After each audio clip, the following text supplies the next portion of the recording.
കുത്തബ് മീനാർ. ഇന്ത്യയിലെ ഏറ്റവും ഉയരമുള്ള ഗോപുരമാണ് കുത്തബ് മീനാർ.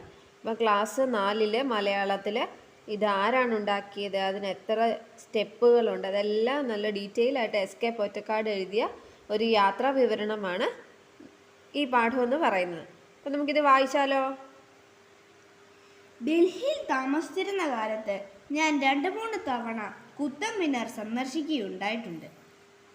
ആ മനോഹര ഗോപുരവും പരിസരവും മനസ്സിൽ നിന്ന് മായ്ക്കാൻ കഴിയുന്നില്ല. ഒരു സൈക്കിൾ വാടകയ്ക്കെടുത്ത് ഡൽഹിയിലെ കുഗ്രാമങ്ങളിലൂടെ സഞ്ചരിച്ച് ഉച്ചയോടുകൂടി ഞാൻ കുത്തബ് മിനാറിൽ വന്നു ചേരും. അടുത്തുള്ള ഏതെങ്കിലും ഒരു കടയിൽ നിന്ന് ചപ്പാത്തിയും കിഴങ്ങുകറിയും വാങ്ങിക്കഴിച്ച് മിനാറിൻ്റെ മുമ്പിലെ പൂങ്കാവനത്തിൽ കുറച്ചു നേരം വിശ്രമിച്ച് പിന്നെ ഗോപുരത്തിൻ്റെ പടവുകൾ കയറി ഒത്ത മുകളിൽ ചെന്നിരിക്കും. ആ ഇരുമ്പ് വേലിയുടെ ദണ്ഡം പിടിച്ചുകൊണ്ട് അകലെ ചുറ്റുപാടുമൊന്ന് കണ്ണോടിക്കുമ്പോൾ സ്വപ്ന തുല്യമായ ഒരു കാഴ്ച ലഭിക്കും. അപ്പോൾ ഈ പാരഗ്രാഫിൽ എന്താ പറഞ്ഞിരിക്കുന്നത്? SK പൊറ്റക്കാട് ഡൽഹിയിൽ താമസിച്ചിരുന്ന സമയത്ത് 2-3 തവണ കുത്തബ് മീനാറിൽ പോയിട്ടുണ്ട്. വളരെ മനോഹരമായ ഒരു ഗോപുരമാണ്. അപ്പോൾ ഒരു സൈക്കിളൊക്കെ വാടകയ്ക്ക് എടുത്ത് ചപ്പാത്തിയും കറിയൊക്കെ കഴിച്ചിട്ട് അവിടെയുള്ള ഗാർഡൻ്റെ ഫ്രണ്ടിൽ പോയി ഗോപുരത്തിൻ്റെ മേളിൽ കയറി ഇതെല്ലാം നോക്കി കണ്ണോടിച്ച് ഇരിക്കും. അത് ഭയങ്കര രസമുള്ള കാഴ്ചയാണ് എന്നാണ് ഈ പാരഗ്രാഫിൽ പറയുന്നത്. ഇനി അടുത്തത് നോക്കാം. ആൾപ്പാർപ്പില്ലാത്ത കുടിലിൻ്റെ മുറ്റത്ത് മഴക്കാലത്ത് നിറയെ ഞാഞ്ഞൂൽ പുറ്റുകൾ പൊന്തി നിൽക്കുന്നത് നിങ്ങൾ കണ്ടിരിക്കുമല്ലോ. ആ പുറ്റുകൾ തവിട്ട് നിറത്തിലല്ല, പച്ച നിറത്തിലാണെന്ന് സങ്കല്പിക്കുക. ഏകദേശം അതുപോലുള്ളൊരു കാഴ്ചയാണ് മിനാറിൻ്റെ മുകളിൽ നിന്ന് നോക്കുമ്പോൾ നാം കാണുക. ആളുകൾ ചെറു പ്രാണികളെന്നേ തോന്നും.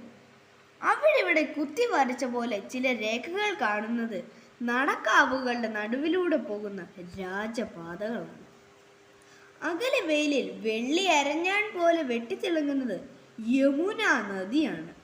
15 നാഴിക ദൂരെ കിടക്കുന്ന വൈസ്രോയ മന്ദിരത്തിൻ്റെയും അസംബ്ലി കെട്ടിടങ്ങളുടെയും കൂറ്റൻ കുംഭ ഗോപുരങ്ങൾ മണ്ണപ്പം ഉണ്ടാക്കി വെച്ച പോലെ കാണാനുണ്ട്. എല്ലാത്തിനും ഇതേ ഭൂതകാലത്തിൻ്റെ നിശബ്ദത. താഴത്തെ ഭൗമമായ യാതൊരു ശബ്ദ തരംഗവും ഈ ഉത്തും ഗോപുരത്തിൻ്റെ തലയിൽ കടക്കുന്നില്ല. അപ്പോൾ ഈ പാരഗ്രാഫിൽ എന്താ പറയുന്നത്? നമ്മൾ കുത്തബ് മീനാറിൻ്റെ ഏറ്റവും മേളിൽ ചെന്ന് നിൽക്കുമ്പോൾ കാണുന്ന കാഴ്ചകളാണ് അല്ലേ. അപ്പം മനുഷ്യരൊക്കെ എന്താ ചെറിയ ഒരു പൊട്ടുപോലെ കാണുന്നുള്ളൂ. പിന്നെ എന്താ മേളിൽ ഇങ്ങനെ യമുന നദി ഒഴുകി പോകുന്ന കാഴ്ച മേളിൽ നിന്നാൽ കാണാൻ സാധിക്കും. പിന്നെ വേറെ എന്താ, വൈസ്രോയി മന്ദിരം കാണാം, അസംബ്ലി കെട്ടിടങ്ങളിലെ കൂറ്റൻ കുംഭഗോപുരങ്ങൾ കാണാം. അതെല്ലാം എങ്ങനെ മണ്ണപ്പം ഉണ്ടാക്കി വെച്ചിരിക്കുന്നവർക്ക് മാത്രമേ ഈ ഗോപുരങ്ങളൊക്കെ നമുക്ക് ഈ കുത്തബ് മീനാറിൻ്റെ മുകളിൽ നിന്നാൽ കാണാൻ സാധിക്കത്തുള്ളൂ. മനസ്സിലായില്ലേ? ഇനി അടുത്ത പാരഗ്രാഫ് വായിച്ചേ. ഇന്ത്യയിലെ ഏറ്റവും ഉയരമുള്ള ഗോപുരമായ കുത്തബ് മിനാർ ഡൽഹി നഗരത്തിന് 15 മൈൽ അകലെ നിലകൊള്ളുന്നു.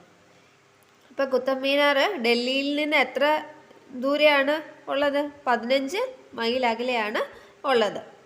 ഇരുവശത്തും വേപ്പുമരങ്ങൾ തഴച്ചു വളർന്ന് തണൽ പതിഞ്ഞ വൃത്തിയും വീതിയുമുള്ള നിരത്ത് ജനവിരളമായ ഗ്രാമങ്ങളെയും പാഴായി കിടക്കുന്ന സമതലങ്ങളെയും പഴയ രാജകീയ സ്മരണകളെയും മുറിച്ചു കടന്ന് കുത്തബ് മിനാറിൽ ചെന്ന് മുട്ടുന്നു. ഡൽഹി വിട്ട് കുറച്ചു ദൂരം ചെല്ലുമ്പോൾ തന്നെ ആകാശത്തിൽ പൊങ്ങി നിൽക്കുന്ന ഒരാശ്ചര്യ ചിഹ്നം പോലെ കുത്തബ് മിനാറിൻ്റെ ഗോപുര ശൃംഗം കണ്ടു തുടങ്ങും. അടുത്ത് ചെല്ലും തോറും ഗോപുരത്തിൻ്റെ ഓരോ തട്ടും വേർതിരിച്ച് കാണുവാൻ കഴിയും. വിശാലമായ ഒരു പൂന്തോട്ടം കുത്തബ് മിനാറിൻ്റെ മുറ്റത്തെ അലങ്കരിക്കുന്നു. മലർ ശയ്യകളെ കൊണ്ടും വള്ളിക്കുടിലുകളെ കൊണ്ടും ചൊട്ടികുത്തിയ പച്ച പുൽത്തകിടികളിൽ ജലധാര യന്ത്രങ്ങൾ പ്രവർത്തിച്ചു കൊണ്ടിരിക്കുന്നു.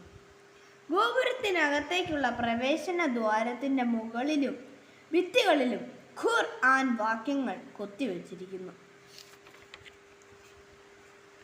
ഗോപുരത്തിൻ്റെ ശരിയായ ഉയരം 242 അടി 1 അങ്കുലമാണ്.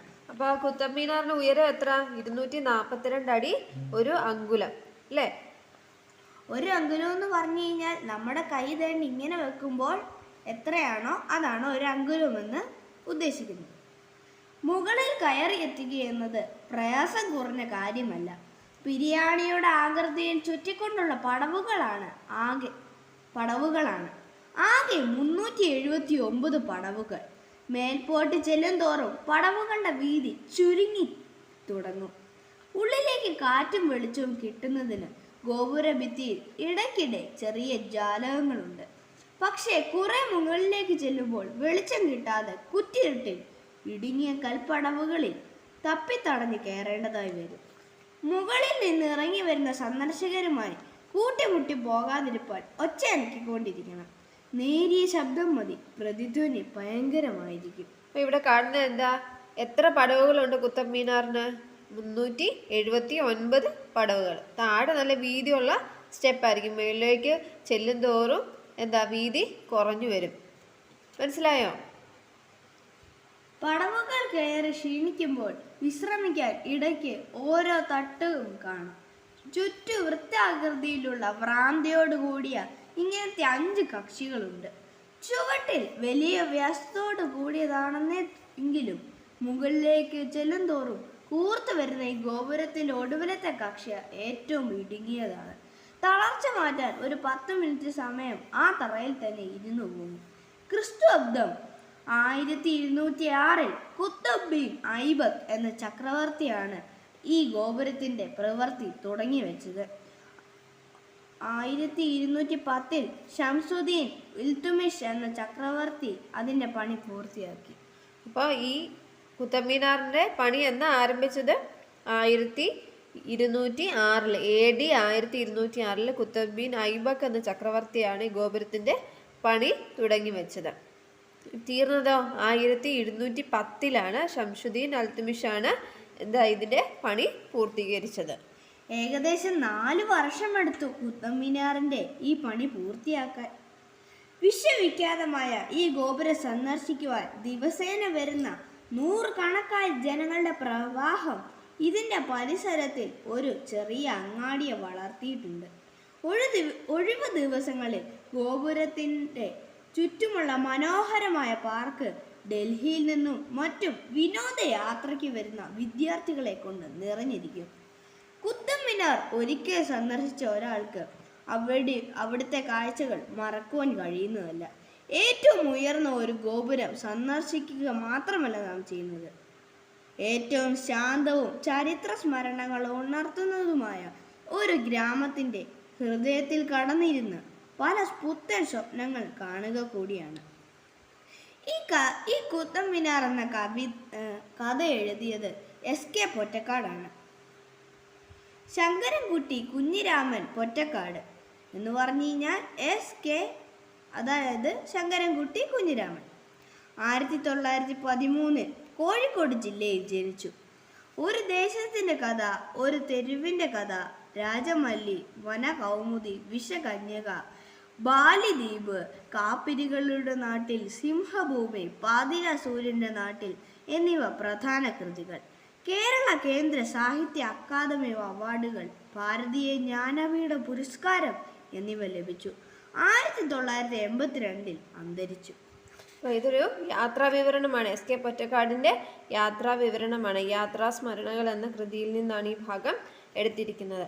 അപ്പോൾ ഇവിടെ നോക്കി, SK പൊറ്റക്കാട് എഴുതിയിരിക്കുന്ന പുസ്തകങ്ങൾ: ഒരു ദേശത്തിൻ്റെ കഥ, ഒരു തെരുവിൻ്റെ കഥ, രാജമല്ലി, വനകൗമുദി, വിഷകന്യക, ബാലിദ്വീപ്, കാപ്പിരികളുടെ നാട്ടിൽ, സിംഹഭൂമി, പാതിരാസൂര്യൻ്റെ നാട്ടിൽ. ഇതൊക്കെ ഓരോന്നും ഓരോ ക്വസ്റ്റ്യനായിട്ട് PSCയുടെ പരീക്ഷയ്ക്ക് ചോദിക്കുന്നതാണ്. കുട്ടികളിപ്പോൾ 4ാം ക്ലാസ്സിലായില്ലേ? അപ്പോൾ നമ്മൾ പഠിച്ച് വലിയ പിള്ളേരൊക്കെ ആകുമ്പോഴത്തേനും PSC പരീക്ഷയ്ക്ക് എഴുതി അല്ലെങ്കിൽ ഏതെങ്കിലുമൊക്കെ ടെസ്റ്റൊക്കെ എഴുതി ജോലി വാങ്ങിക്കാൻ നേരം ഇതൊക്കെ ആവശ്യമായിട്ട് വരും. ഇതൊക്കെ ഓർത്ത് വെച്ച് നല്ല വൃത്തിയായിട്ട് പഠിച്ച് നല്ല മിടുക്കര പിള്ളേരാവണം കേട്ടോ. Thank you.